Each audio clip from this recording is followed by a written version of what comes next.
General Administration Department GAD Secretariat Assistant M.Romen bu Manipur Bhavan Kolkata da thabak punaba transfer order thokpabu yaningdaba ootuna ngasi Manipur Secretariat Services Association ki members singna yaningdaba khongjang changsinkhre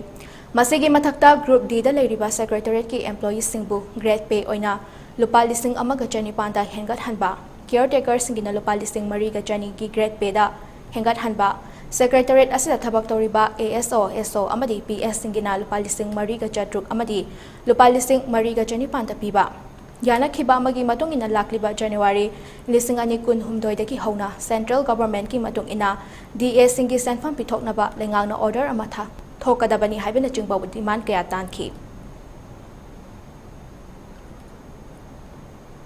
Akoina Manipur Secretariat Services Association changsinkhre bosi strike si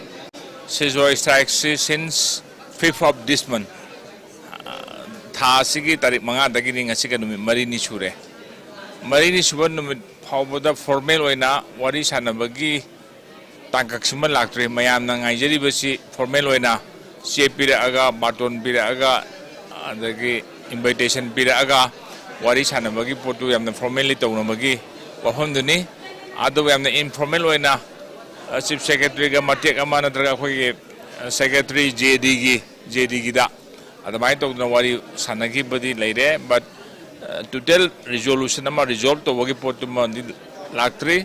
and the whole demand the 9 points of jadar demand gi pochi yamna sangthana khanadana nainadana leiba haibasisu phajada balai adu mayam se kano adum serin protest tawduna then sejwa strike tawduna adum Linary and these are all active on government gi side ge thuna amicable solution ama pora aga negotiation thuna tawraga wari wata discussion tawnaga masi lotion maduna that will be very much betterment for the whole state administration state ge sasoni ga